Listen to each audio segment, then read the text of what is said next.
وقار جناب محترم مختار اشرف صاحب قبلہ، محفل پاک میں تشریف فرما محترم بزرگوں، نوجوان ساتھیوں، عزیز بچوں، اسلامی رشتے کی عفت مآب پردہ نشین ماں بہنوں و جملہ سامعین و سامعات، السلام علیکم ورحمۃ اللہ وبرکاتہ۔ وعلیکم السلام ورحمۃ اللہ تعالی وبرکاتہ۔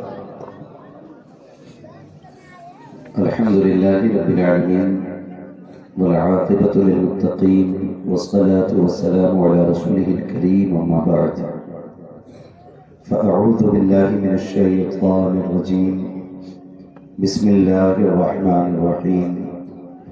لقد كان لكم في رسول الله أسوة حسنة، آمنت بالله صدق الله مولانا العظيم وصدق رسوله النبي الأمي المطيع المبين المعين الكريم، ونحن على ذلك لمن الشاهدين والشاكرين، والحمد لله رب العالمين۔ یا خدا بہر جناب مصطفیٰ امداد کن، یا رسول اللہ از بہر خدا امداد کن، یا شہید کربلا، یا دافع کربلا، کل خاش ازاد گلگو قبا امداد کن۔ غوث اعظم بمن بے سر و ساما مدد، قبلہ دی مدد، کعبہ ایما مدد، بگرداب بلا افتاد کشتی، مدد کن مدد کن مدد کن، یا معین الدین چشتی۔ قادری نعرہ یا غوث اعظم زنم، دمز شیخ احمد رضا خان قطب عالم زنم، بلغ العلا بکمالہ، کشف الدجا بجمالہ، حسنت جمیع خصالہ، صلو علیہ وآلہ۔ کروں تیرے نام پہ جاں فدا، نہ بس ایک جاں دو جہاں فدا، دو جہاں سے بھی نہیں جی بھرا، کروں کیا کروڑوں جہاں نہیں۔ جس کو اپنے نبی سے جتنی محبت ہو، کوشش کریں اتنی ہی آواز کے ساتھ رسول اور آل رسول کی بارگاہ میں درود و سلام کی ڈالیاں نچھاور کرنے، پڑھیں آواز بلند، اللہم صلی علی سیدنا محمد مولانا محمد معدن الجود والکرم وآلہ وصحبہ وبارک وسلم۔ صلاۃ و سلام علیک یا رسول اللہ صلی اللہ تعالی علیہ وسلم۔ آپریٹر صاحب اس کا تھوڑا سا ایکو کم کر دیجیے، تھوڑا کم۔ میں سب سے پہلے مبارکباد پیش کرتا ہوں تمام ہی حاضرین کو کہ آج کی اس خوبصورت محفل میں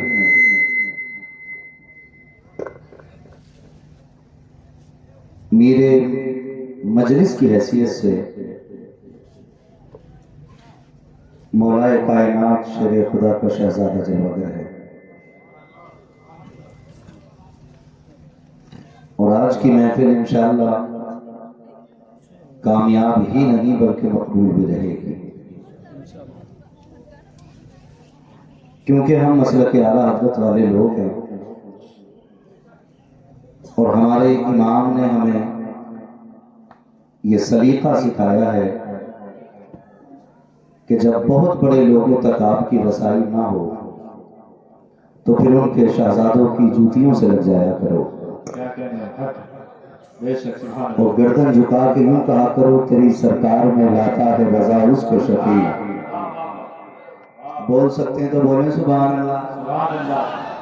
اللہ سلامت رکھے۔ یہ خوبصورت محفل، خوبصورت زمین آنگن مدرسے کا ہے، محفل بھی حضور کی ہے، اور جس جگہ رب رسول کا ذکر ہوتا ہے اس زمین کو جنت کہا ہے مصطفیٰ نے۔ تو آج تو ڈبل ڈبل جنت میں بیٹھے ہو، اور یوں سمجھو مالکان جنت بھی یہیں بیٹھے ہیں، ہے نا؟ تو پھر اتنی سستی سے نہ بولو کہ مجھے آپ کو دیکھ کے تھکن لگنے لگ جائے، بولے ذرا کھل کے یا رسول اللہ۔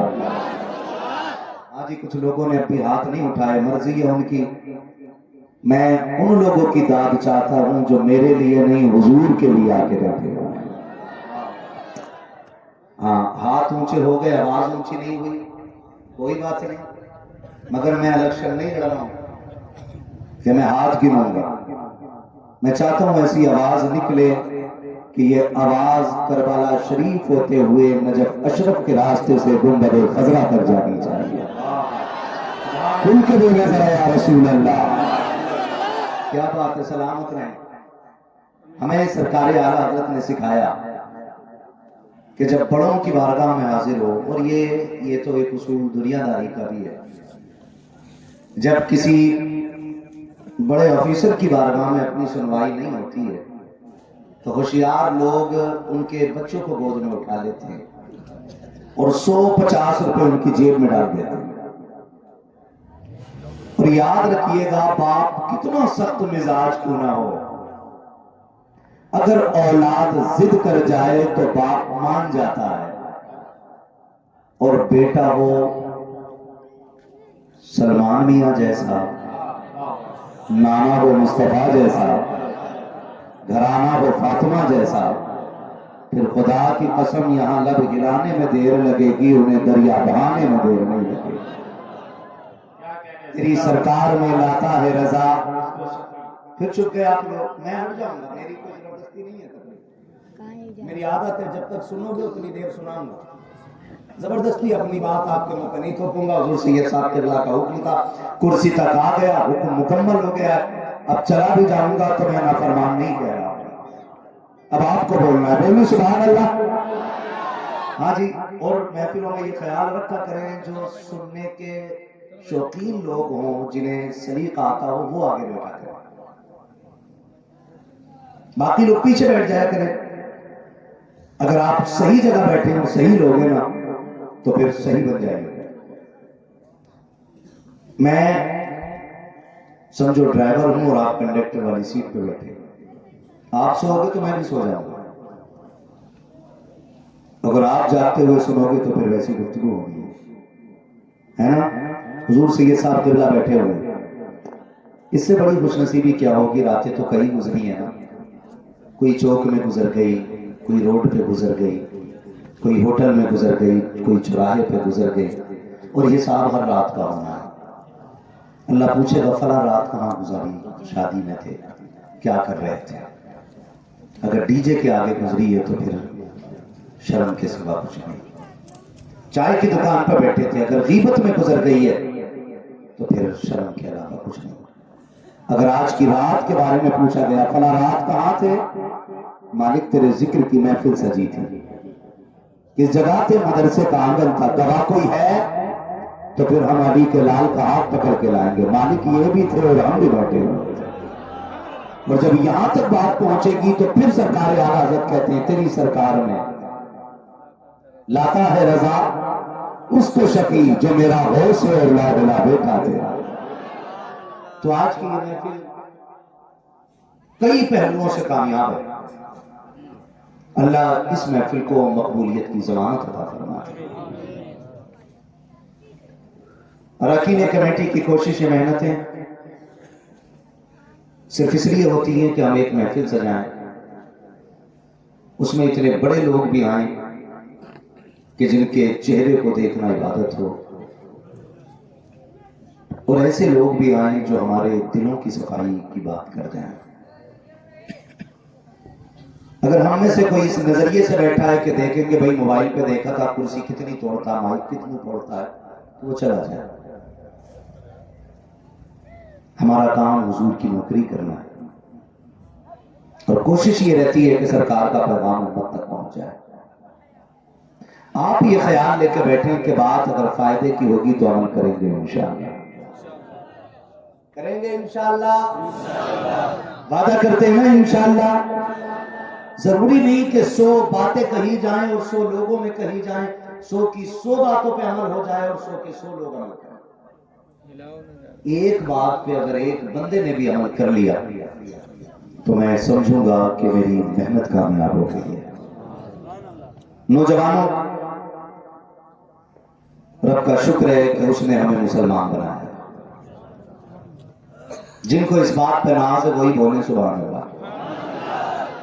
شکر ہے رب نے ہمیں مسلمان بنایا، اور مسلمان بھی وہ والا جو نبی کی عظمت پہ جان لے بھی سکتا ہے، جان دے بھی سکتا ہے۔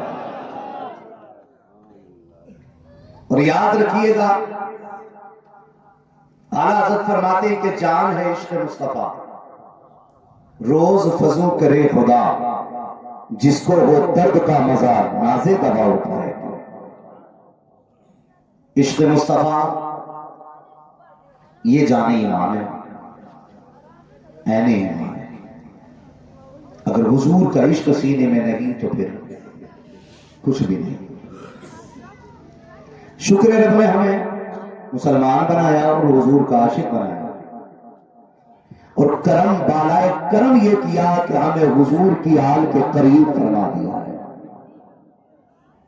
ہم اس جماعت سے تعلق رکھتے ہیں جو نبی کے صحابہ سے بھی پیار کرتی ہے اور نبی کے اہل بیت سے بھی پیار کرتی ہے، اور یہی مسلک اعلیٰ حضرت مسلک اہل سنت ہے۔ میں پہلے کی بات بتا دوں کہ سوشل میڈیا کا دور ہے، نوجوان بڑی تیزی کے ساتھ ہائی جیک ہو رہا ہے، سب طرح کے لوگ سوشل میڈیا پہ آ گئے ہیں۔ وہ لوگ بھی سوشل میڈیا پہ ہیں جنہیں ہم جانتے ہیں، اور وہ لوگ بھی ہیں جنہیں ہم نہیں جانتے۔ اللہ کے بندو تھوڑا سا موبائل پہ کم غور کر لو، آج فیس ٹو فیس بات ہو رہی ہے، تھوڑا سن کے اور سمجھ کے بات کریں۔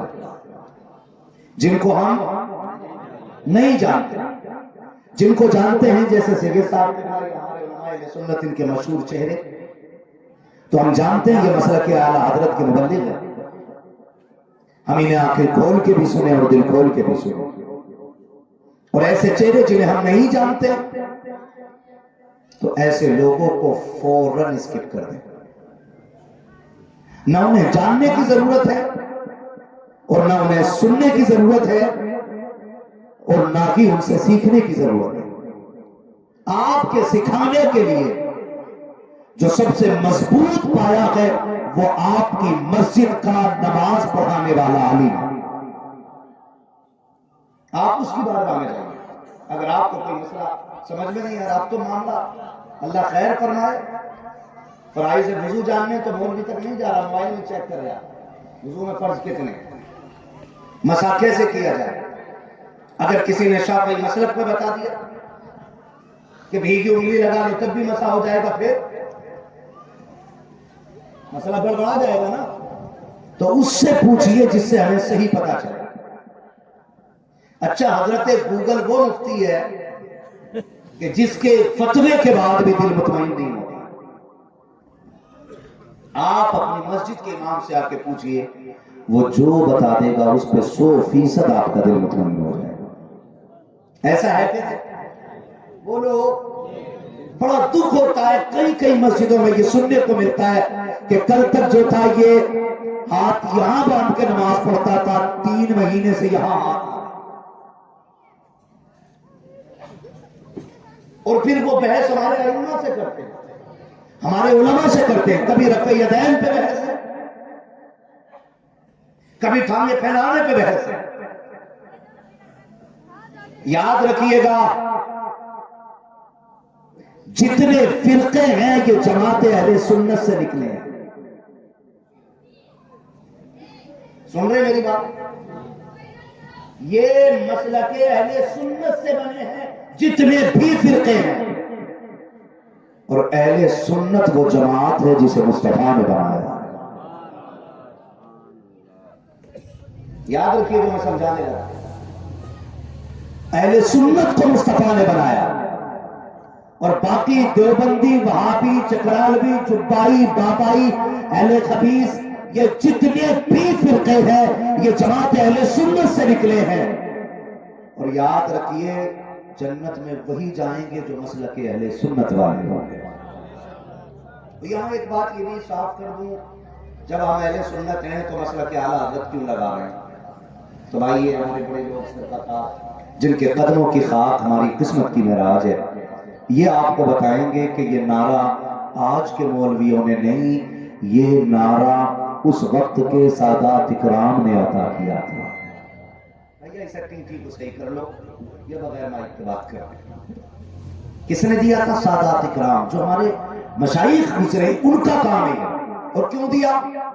آپ دیوبندی سے ملیں گے وہ کہے گا میں بھی سنی، وہابی سے ملیں گے وہ بھی کہے گا میں بھی سنی، اہل حدیث سے ملیں گے وہ کہیں گے ہم بھی اہل سنت۔ آپ جس باطل جماعت سے جا کے ملیں گے وہ خود کو اہل سنت کہتا ہے، پھر ہم بھی اپنے آپ کو اہل سنت کہتے ہیں۔ پھر پہچان کیسے ہوگی؟ تو سیدوں نے کرم کیا، مشورہ دیا کہ سنو ہمارے عقیدے کی حفاظت اعلیٰ حضرت نے کی ہے، تو اپنی جماعت کی امتیاز کے لیے اس جماعت کو مسلک اعلیٰ حضرت سے تعبیر کر دو۔ اگر کوئی پوچھے کون سے سنی ہو تو کھل کے کہہ دینا ہم مسلک اعلیٰ حضرت والے سنی۔ یہ سیدھی سی بات ہے، باقی یہ کوئی پانچواں مسلک نہیں۔ اور میں یہاں جا کے اٹک جاتا ہوں جب کوئی کہتا مسلک اعلیٰ حضرت مسلک امام اعظم ابو حنیفہ کا دوسرا نام ہے، یہ بات سمجھ میں ہی نہیں آتی ہے۔ اس لیے کہ اعلیٰ حضرت عشق کا امام ہے۔ کس چیز کا امام؟ سارے بولو، کس چیز کا امام؟ عشق کا امام۔ اور قلم توڑ دیا جب عشق پہ لکھا میرے امام نے۔ ایسا کسی نے لکھا ہو تو لا کے دکھاؤ جس نے حد کر دی اور کہا کیا بات رضا اس چمنستان کرم کی، زہرا نے کلی جس میں حسین اور حسن تھو۔ سیدوں کی سب نے تعریف کی، لیکن کوئی ایسا تعریف کرنے والا لا کے دکھاؤ جیسی تعریف بریلی کے احمد رضا نے کی ہو۔ انہوں نے کہا تھا سنو ان کی ذات پوچھنے والوں، ان کی عظمت کو سمجھنے والوں، سنو کان کھول کے سنو، تیری نسل پاک میں ہے بچہ بچہ نور کا، تو غیر نور تیرا سب گھرانا نور۔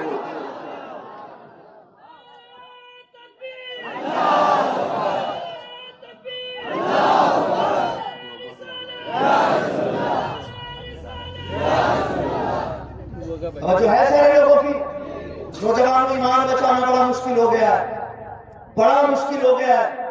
یہ بات جو کہہ دیتے ہم لوگ نا مسلک امام اعظم ہی کو مسلک اعلیٰ حضرت کہا جاتا، میں کہتا ہوں غور کر لیں جناب، اعلیٰ حضرت نے اس عقیدے کی بھی حفاظت کی ہے جو عقیدہ حضرت امام شافعی کا ہے۔ ہاں ابھی بات کھل جائے گی۔ اعلیٰ حضرت اس عقیدے کی بھی ترجمانی کرتے ہیں جو امام مالک کا عقیدہ ہے۔ اعلیٰ حضرت نے اس عقیدے کی بھی ترجمانی کی ہے جو امام اعظم ابو حنیفہ کا عقیدہ ہے۔ عقیدے میں چاروں امام ایک ہیں، فقہی مسائل میں اختلاف ہے، توجہ ہے، لیکن چاروں حق پہ ہیں، چاروں زور سے چاروں حق پہ ہیں۔ اور یہ جو پانچویں امام والی بات آ کے کرتا ہے نا، یہ وہی کرتا ہے جس کی اصل بھی خراب ہوتی ہے، جس کی نسل بھی خراب ہوتی ہے۔ میرا ایمان پانچواں نہیں ہے، میرا ایمان اکلوتا ہے اور عشق کا ایمان ہے، عشق کا ایمان ہے۔ جب یہ بات کہی گئی نا نبی کو پیٹھ پیچھے کی خبر نہیں مانگ رہا، تو یہ بات امام اعظم کے عقیدے کے بھی خلاف ہے، امام شافعی کے عقیدے کے بھی خلاف ہے، امام مالک کے عقیدے کے بھی خلاف ہے، امام احمد بن حنبل کے عقیدے کے بھی خلاف ہے۔ جب یہ بات اٹھی تو یہ چاروں اماموں کے عقیدے کے خلاف ہے۔ پھر اس کی ترجمانی میرے امام نے کی، فرمایا دھوکے میں نہ آنا، یہ اندھے ہیں جو کہہ رہے ہیں نبی کو پیٹھ پیچھے کی خبر نہیں ہے۔ میرا نبی تو وہ ہے جس کی شان یہ ہے اور کوئی غیب کیا تم سے نہا ہو بنا، جب نہ خدا ہی چھپا تم پہ کرے دور۔ تو بتاؤ یہ عقیدے کی، چاروں کے عقیدے کی ترجمانی ہوئی کہ نہیں؟ امام احمد رضا کا وہی مسلک ہے جو ان چاروں اماموں کا مسلک ہے۔ میرا امام عشق کا امام ہے۔ کس چیز کا امام ہے؟ عشق کا امام ہے۔ وہ نکل آیا پاکستان کا مرزا، پلمبر ٹینک کی فٹنگ کا ماسٹر، اور وہ دین بتا رہا ہے مولویوں والا، اور ہماری جوانوں کی نسل جو ہے بڑی تیزی سے دیکھتے ہیں، لوجک ہے اس کی بات میں، اللہ کی سمجھ میں آنے والی بات ہے۔ سون جو لوجک سے چلے وہ عشق ہوتا ہی نہیں، سیدھی سی بات۔ جس کو لوجک چاہیے وہ عشق ہے ہی نہیں۔ لوجک ڈھونڈ رہا تھا ابو جہل، اس نے کہا ابو بکر بتا یار کوئی کہے میں راتوں رات عرشوں پہ گیا، جنت دیکھی، دوزخ دیکھی اور آ بھی گیا، مان جائے گا؟ اس میں لاجک ہے؟ ایسے کیسے ہو سکتا؟ کوئی کہے، کوئی کہے۔ تو اس نے کہا تمہارے یار نے کہا اگر انہوں نے کہا ہے تو پھر سچ کہا ہے. قابیل تو کہہ رہے تھے کہ اگر کوئی کہے رات آسمانوں پہ گیا, میں نے جنت دیکھی, دوزخ دیکھی, بیت المقدس دیکھا, نہیں مانو گے. پھر ان کا نام سن کے کیوں مان گئے؟ وہ اور ہوں گے جنہیں لاجک سمجھا جاتا ہے یہ میرا محبوب ہے, جنہیں عشق کہے جانا جاتا ہے. وہ تیرا لاجک ہی نہیں, تو وہ لاجک بتا رہا ہے. یہ نوجوان نے تیرا ہاں اس کی بات میں لاجک تو ہے, لاجک ہے. انجینئر کی بات بتاؤں کہ انجینئر وہ پٹیچر بزاد بدنسلہ بدسلہ جس کے ماں باپ بھی پیدا کر کے پچھتاتے ہوں گے کس شیطان کو جنم دے دیا. یہ قرآن کی آیت دیکھ کے پڑھتا ہے, اسے زیر زبر کا پتہ نہیں, اسے عین اور حمزہ میں فرق نہیں. یہ دین سمجھا رہا, اور خلاف کس کے کھڑا ہے؟ اس امام اعظم کے خلاف کھڑا ہے کہ جس کو 70,000 تقریباً حدیثیں زبانی یاد ہیں. 70,000 سب حدیثیں جسے زبانی یاد ہو اس کی تحقیق کو کہتا ہے روایت نہیں ہے. تیرے جیسے 70 لاکھ جہنمی پیدا ہو جائیں تب میرے امام کے علم کے 1% برابر نہیں ہو سکتے ہیں. وہ ہے میرا امام اعظم, وہ ہے میرا امام. 70,000 حدیث زبانیات, اور جہاں مزار بنا ہے نا ان کا مزار, یہ گمراہ کیا جاتا ہے کہ جی حدیث والی نماز ہم پڑھتے ہیں, گھوڑے کی دم والی. یہ امام اعظم والی نماز پڑھتے ہیں, ہم کی نماز ان کی ہے. میں نے کہا سن, تیری نماز گھوڑے والی ہے, ہماری نماز محمد عربی والی ہے. ہاں, اس نے کہا ایک روایت نہیں ملتی ہے کہ نبی نے رفع یدین سے منع کیا ہو, اس کے چکر میں نہ آنا. 40 سے زیادہ ایسی حدیثیں موجود ہیں جس میں مصطفیٰ نے ترک رفع یدین کا حکم دیا ہو. خدا کے واسطے دھوکے میں نہ آنا, اس کے چکر میں نہ پڑنا. امام اعظم جس نے ہمیں نماز کا طریقہ بتایا, اس کے تقوی کا عالم یہ تھا جہاں آج اس کا مزار بنا ہے, اس زمین پر بیٹھ کر کے میرے امام اعظم ابو حنیفہ نے 7,000 قرآن مکمل کیے تھے. اس جگہ بیٹھ کر کے 7,000 مرتبہ قرآن کا ختم کیا تھا. آج جس قبر میں لیٹا ہے اس زمین پہ 7,000 مرتبہ قرآن پڑھنے والا امام اعظم ایسا تقوی والا تھا, ایسا عبادت گزار تھا. رمضان کے مہینے میں کوئی ایک قرآن مکمل کرتا ہے, کوئی دو کرتا ہے. امام اعظم لوگ ہیں جو 30 روزوں میں 7 قرآن مکمل کیا کرتے ہیں. ہاں, ہمارا جوان ادھر ہی چل گیا, یہ بھی ایسی پڑھ رہا ہے. اللہ کا شکر ہے رب نے ہمیں عقیدے کی تقلید کے لیے اعلیٰ حضرت جیسا امام دیا, اور فقہی تقلید کے لیے امام اعظم جیسا امام عطا فرمایا. جو ہے سارے لوگوں چکر میں نہ پڑیو. تمہارا باپ رفع یدین نہیں کرتا تھا, تمہارا دادا نہیں کرتا تھا, تم کر رہے ہو, اس کا مطلب یہ فتنہ تمہارے اندر آیا. سمجھ رہے میری بات؟ تو اس فتنے سے ہمیں نکلنا ہے, اس فتنے سے ہمیں نکلنا ہے. اور انجینئر تو زیادہ تر سرکار پڑھے لکھے لوگ, انجینئر ڈاکٹر لائن کے لوگ جا رہے کہ نہیں ہم آنکھیں اللہ نے علم دیا, ہم بھی سمجھ سکتے بات کو. اگر تو سمجھ سکتا نا تو تجھے پتہ ہی کیا ہے حدیث کسے کہتے ہیں اور فقہ کسے کہتے ہیں. تو جانتے ہی کیا ہے, تو نے ہاں بڑی بڑی ڈگری حاصل کی, 2 کروڑ روپے دے کر کے تو نے MBBS کی ڈگری لی ہے, 4 کروڑ کے دے کر کے تو بڑی پوسٹ پہ پہنچا ہے, لیکن ابھی تک تجھے استنجا کرنے کا طریقہ نہیں آتا. ہاں, پیسے والا دین سیکھنا الگ بات ہے, نبی والا دین سیکھنا